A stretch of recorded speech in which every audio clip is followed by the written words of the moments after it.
Problème. Bac. On considère la fonction h définie par h de x égale ln de x carré plus x moins 2.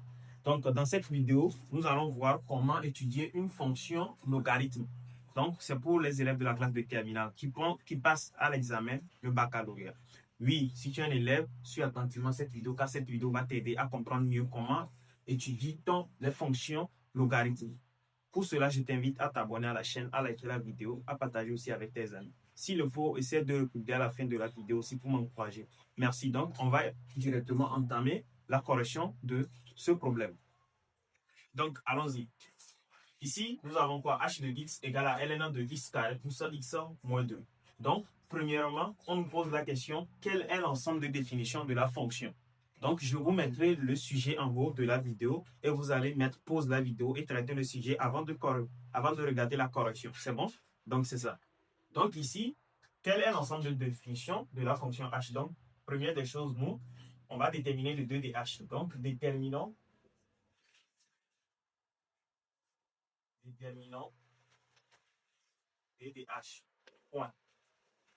Donc, on va à la ligne d de h égale à quoi? Tout autre x appartenant à quoi? À grand R tel que quoi? Ce qui est à l'intérieur, c'est-à-dire ce qui est devant le ln, tout ce qui est devant le ln doit être supérieur à 0. C'est tout. C'est la condition à laquelle les fonctions logarithmes existent. Donc, on va écrire quoi? Nous avons x au carré plus x moins 2 qui doit être strictement supérieur à 0. Donc, c'est ça. Donc, une fois écrit ça, on revient à la ligne pour résoudre l'équation. Donc, posons x carré plus x moins 2 égale à 0. Donc, on fait le discriminant delta. B carré moins 4, c'est ici, notre B, c'est 1. Donc, on a 1 au carré moins 4 fois 1 fois moins 2. Donc, notre delta me donne 1 au carré, ça fait 1. Moins fois moins, ça fait plus 4 fois. Ça fait 8 ici. 8 plus 1, ça donne 9. Donc, ce qui équivaut à racine carrée de delta donne 3. Donc, on va chercher les is1, is2. Donc, is1 égale à quoi? Moins b. Notre b, c'est 1. Donc, on aura moins 1 moins racine de delta moins 3 sur 2a. Notre a, c'est 1. 2 fois 1, ça donne 2. Donc, point virgule, notre x2 va nous donner moins b plus racine carrée de delta sur 2a. Donc, on aura x1 égale à quoi? Ici, moins 4 sur 2. Donc, ça donne moins 2. De ce côté, on a 2 sur 2. Ça donne 1. Parce qu'on a moins 1 plus 3, ça donne 2. 2 sur 2, ça donne 1. Donc, nous venons de trouver notre x1, x2. Maintenant, qu'est-ce qu'on va faire? Ce n'est pas encore fini. Parce que quoi, la condition à laquelle la fonction logarithme existe est que quoi? Est que x carré plus x moins 2 doit être supérieur à 0. Donc, on doit faire un tableau de signes pour trouver l'intervalle dans lequel on a le signe positif. C'est bon? Donc, c'est ce qu'on va faire. Donc, si tu suis cette vidéo jusque-là, je t'invite à donner un pouce. Donne-moi un pouce, like la vidéo, partage, abonne-toi à la chaîne pour voir les prochaines vidéos qui viendront aussi. C'est bon? Donc, ici, on va faire un tableau de signes. Donc, on aura quoi? X. Ici, on a moins. On a moins l'infini. On a moins 2. On a 1. Et on a plus l'infini. On trace comme cela. Comme ça. Comme ça. Et on fait comme cela. On a 0. Maintenant, la fonction qui nous a donné moins 2, 1, on va écrire ça ici. Donc, on a x carré plus x moins 2. Donc, c'est la fonction là. La fonction est d'un polynôme. Donc, vu que la fonction est un polynôme, donc qu'est-ce qu'on va faire? Signe de a doit rester ici. Signe contraire de a à l'intérieur des racines. Et signe de a à l'extérieur des racines. Donc, nous venons de trouver plus, moins, plus. Maintenant, dans notre tableau de signes là, quels sont les intervalles dans lesquels on a les signes positifs? Donc, l'intervalle dans lequel on a les signes positifs, c'est ça qui nous intéresse. Donc, ici, on a plus, ici plus. Donc, ici, là, ne nous intéresse pas. Donc, on rassure dedans. On n'a pas besoin de là. Donc, on peut conclure directement que notre domaine de H, notre domaine de définition D de H, est égal à quoi? Est égal à l'intervalle ouvert de moins l'infini, moins 2, ouvert, union, intervalle ouvert de 1 jusqu'à plus l'infini, ouvert. Et on encadre la réponse. Donc, si tu as suivi cette vidéo jusque-là, je t'invite à t'abonner à la chaîne, à liker la vidéo et à partager aussi avec tes amis. si tu as besoin d'un coup de main en ligne, tu peux m'écrire sur WhatsApp. Mon numéro va s'afficher en bas de cette vidéo et tu m'écris sur WhatsApp. Reste encore à calculer les limites aux bornes de notre ensemble de définitions. Donc, c'est ça. Maintenant, nous avons une limite aux bornes de DDH. Donc, on va calculer les limites aux bornes de notre ensemble de définitions DDH. Donc, on avait couvert le domaine de définition, intervalle couvert de moins l'infini à moins de couvert, union 1 ouvert à plus l'infini ouvert. C'est bon? Donc, maintenant, c'est en fonction de ça qu'on va calculer les limites. Donc, on calcule directement, donc, astérisque. Nous avons limite. Point. Donc, nous avons limite quand x tend vers moins l'infini de h de x égale à limite quand x tend vers moins l'infini de quoi? De notre fonction ln de x carré plus x moins 2. C'est bon? Là maintenant, pour calculer la limite, on va juste remplacer moins l'infini dans la fonction x carré plus x moins 2. Donc, pour remplacer, qu'est-ce qu'on va faire?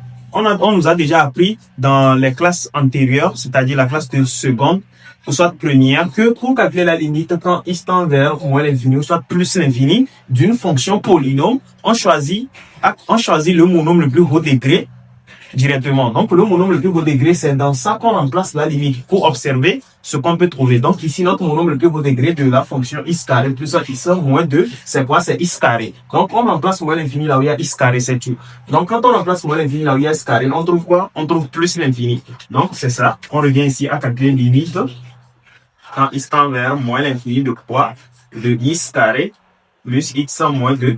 Donc, on choisit le x carré tout court. Quand on remplace moins l'infini là où il y a x carré, on trouve quoi? On trouve plus l'infini. Donc, vu qu'on trouve plus l'infini, donc ln de x carré maintenant, plus x moins 2, comme cela. Vu que tout ce qui est ici tend vers plus l'infini, quand on remplace plus l'infini ici, donc on aura ln de plus l'infini qui donne toujours plus l'infini. C'est bon? Là, on peut conclure que limite quand x tend vers moins l'infini, de quoi? De h de x égale à plus l'infini. Et on encadre la réponse.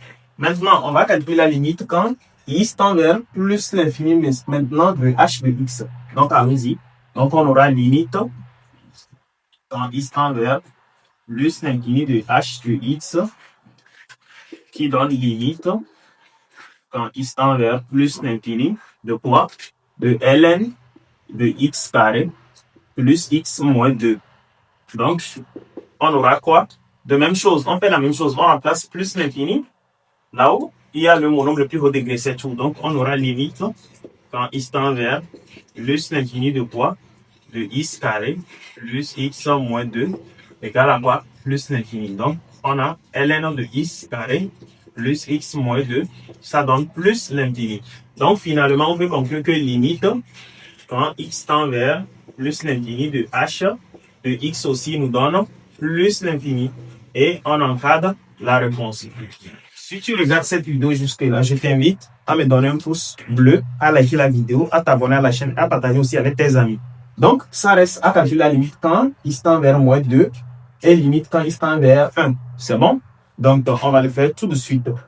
Donc, c'est ça. Là, maintenant, on va calculer la limite quand x tend vers moins 2 de notre fonction h de x. Donc, pour le calculer, on va remplacer moins 2 là où il y a x dans la fonction. Donc, allons-y. Donc, on aura limite quand x tend vers moins 2 de quoi? De x carré plus x moins 2. Quand on remplace moins 2 ici, on aura moins 2 de tout au carré. Ça fait combien? Ça fait 4. On écrit 4. Ici, moins 2, ça fait combien? Ça fait moins 4. Donc, il donne 0. Vu que ça donne 0, donc ça veut dire que quand on écrit ln comme cela, l'intérieur donne 0 comme cela. Donc, vu que l'intérieur donne 0, qu'est-ce qu'on va faire? Comme l'intérieur donne 0, donc directement, on va dire que la limite tend vers moins l'infini.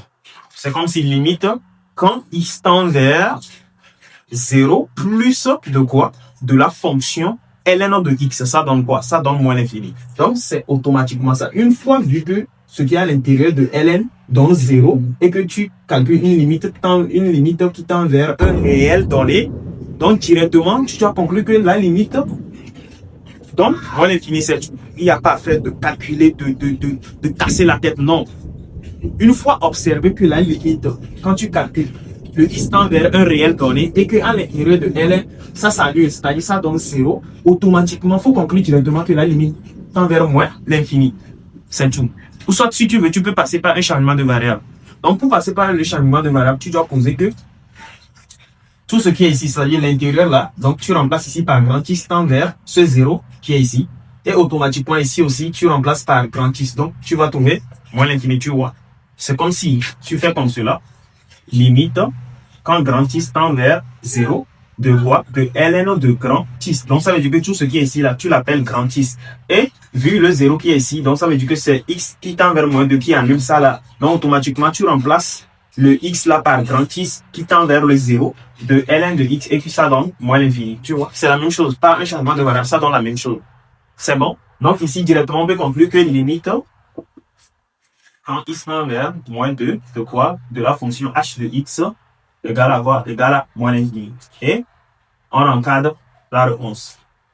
Maintenant, ça reste à calculer la limite quand x tend vers 1 de notre fonction. Donc, allons-y. Limite, quand x tend vers 1 de h de x égale à la limite, quand x tend vers 1 de quoi? De ln de x carré plus x moins 2 égale.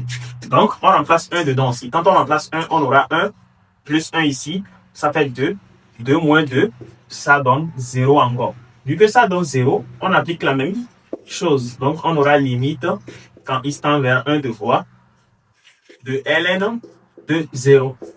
Donc, directement, ça donne quoi? Ça donne encore moins l'infini. C'est la même chose. Il suffit juste de poser un changement de valeur. On peut poser, on dirait que posons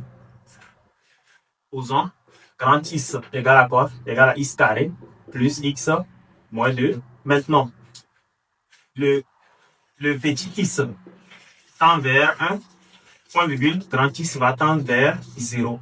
Donc, si grand X tend vers 0 directement, on peut écrire que limite, quand grand X tend vers 0 de quoi? De ln de grand X. Vu qu'on a appelé tout ce qui est à l'intérieur ici, grand X. Donc, on conclut directement, ça donne moins l'infini. C'est bon? Donc, ici, on peut dire que limite, quand x tend vers 1, de quoi? De h de x aussi égale à moins l'infini. Et on encadre la réponse. Donc, si tu as regardé cette vidéo jusque-là, je t'invite à t'abonner à la chaîne. N'oublie pas de liker la vidéo et partage aussi avec tes amis. Ça peut les aider à avoir leur baccalauréat. Donc, c'est ça. Donc, à la suite de l'exercice, on va essayer de déterminer la dérivée, le signe de la dérivée et le tableau de variation. Donc, on se dit à très vite. Merci beaucoup. Maintenant, ici, on nous demande de déterminer quoi? La dérivée de la fonction. Donc, quelle est la question qu'ils ont posée? Ils ont dit, pour tout x appartenant à l'intervalle ouvert de moins l'infini à moins de ouvert union ouvert de 1 à plus l'infini, de montrer que h' de x égale à 2x plus 1 sur x carré plus x moins 2. Montre que h' de x égale à 2x plus 1 sur x carré plus x moins 2. Puis, déduire le sens de variation de h. C'est bon? Là maintenant, qu'est-ce qu'on va faire? On va chercher la dérivée. Donc, allons-y. Déterminons la dérivée. Donc, on va écrire h' de x égale à quoi? Égale à ln de x carré plus x moins 2, comme cela. Le tout prime. Donc, dans les propriétés, on vous a donné la dérivée de ln de x. Ça donne quoi? Ça donne 1 sur x. Comment ils ont fait pour trouver 1 sur x? Il suffit juste de déterminer le x. La solution trouvée pour le x, vous mettez sur le numérateur et vous recopiez le x au dénominateur. C'est tout. Donc, on va faire la même chose ici. Donc, allons-y. Nous avons h' de x égale à quoi? La dérivée de tout ce qui est à l'intérieur, c'est-à-dire la dérivée de x carré plus 2, la dérivée de x carré plus x moins 2. Ça donne quoi? La dérivée de x carré, premièrement, ça donne 2x. Maintenant, la dérivée de x, ça donne 1. C'est ça. Maintenant, la dérivée de moins 2, ça donne 0 car moins 2 est une constante. Sur maintenant le x carré plus x moins 2. Donc, c'est ça, on vient de trouver. Là, maintenant, qu'est-ce qu'on va faire? On va chercher le signe de la dérivée. Donc, pour chercher le signe de la dérivée, allons-y. On écrit quoi? On écrit pour tout x appartenant à d de h, je vais écrire tout ça là, d de h, point virgule, x carré plus x moins 2 appartient à quoi? Appartient à d de h, c'est bon. Donc, point donc, le signe de h' de x dépend de 2x plus 1. Donc, on va aller à la ligne tout poser. Posons 2x plus 1 égale à 0, ce qui équivaut à x égale à combien? Moins 1 demi. Donc, x égale à moins 1 demi fait partie de quel intervalle? Ici, de moins l'infini jusqu'à moins 2, est-ce qu'on a moins 1 demi? Question. Si moins 1 demi n'appartient pas à cet intervalle, donc ça veut dire que x égale à moins 1 demi ne fait pas partie du domaine de définition, c'est tout. Donc, on va vérifier. Allons-y. Ici, on a un intervalle moins l'infini, moins 2. Une fois trouvé moins 2, on trouve quoi? On trouve moins 1. Une fois trouvé moins 1, on trouve moins 1 demi. Une fois trouvé moins 1 demi, on trouve quoi? 0. C'est bon? Donc, on voit directement que dans l'intervalle moins l'infini jusqu'à moins 2, moins 1 demi ne fait pas partie. De même chose, de l'intervalle 1 en plus l'infini, il n'y a pas moins 1 demi. Donc, on peut dire que quoi? Pour tout x appartenant à l'intervalle ouvert de moins l'infini à moins 2, ouvert de 1 jusqu'à plus l'infini, x, point virgule, x égale à moins 1 demi n'appartient pas à cet intervalle, c'est-à-dire n'appartient pas à d de h. Point. Donc, qu'est-ce qu'on va faire? Donc, le signe va dépendre maintenant de quoi? Du domaine des définitions. Donc, le signe va dépendre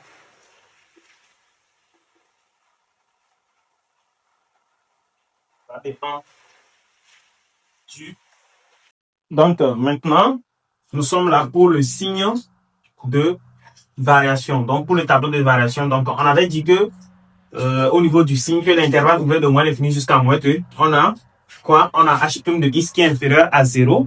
Donc, on peut dire directement que notre fonction h est strictement décroissante sur l'intervalle moins l'infini à moins 2 ouvert. C'est bon? De même chose, sur l'intervalle 1 à plus l'infini, on voit qu'il y a que des nombres positifs là-bas. Donc, directement, on peut conclure que l'intervalle de 1 jusqu'à plus l'infini, h' de x est strictement supérieur à 0. Donc, directement, on peut dire que h est strictement croissante sur l'intervalle ouvert de 1 jusqu'à plus l'infini ouvert. C'est bon? Là, maintenant, nous sommes au niveau du tableau de variation. Donc, pour le tableau de variation, on a un signe négatif ici, c'est un signe positif. Donc, directement, ça donne quoi? Ça donne intervalle décroissante de ce côté comme cela. On a décroissante de ce côté. Excusez-moi, mon marqueur vient de finir. Donc, je vais essayer de remplacer marqueur pour voir. Donc, ici, on a décroissante comme cela. Et ici, on a croissant comme ça. Si vous vous souvenez bien des limites qu'on avait calculées, limite en moins l'infini, qu'est-ce qu'on avait trouvé? On avait trouvé plus l'infini. Maintenant, limite en moins 2 de valeur inférieure, soit en moins 2, du coup, on avait trouvé quoi? On avait trouvé moins l'infini. Donc, ce sont les limites que je suis en train de placer. De même chose, limite en 1, on avait trouvé moins l'infini. Et de ce côté, limite en plus l'infini, on avait trouvé plus l'infini. Donc, c'est ça. Donc, si vous avez suivi cette vidéo jusque-là, je vous invite à vous abonner à la chaîne, à liker la vidéo et à partager aussi avec vos amis. Si vous voulez les cours en ligne, soit les cours de mai, je vous mettrai mon numéro en haut de la vidéo et vous me contactez et on essaie de s'écrire pour voir ce que ça peut donner. C'est bon? Donc, on se dit à très vite. C'était Padil Math. Merci.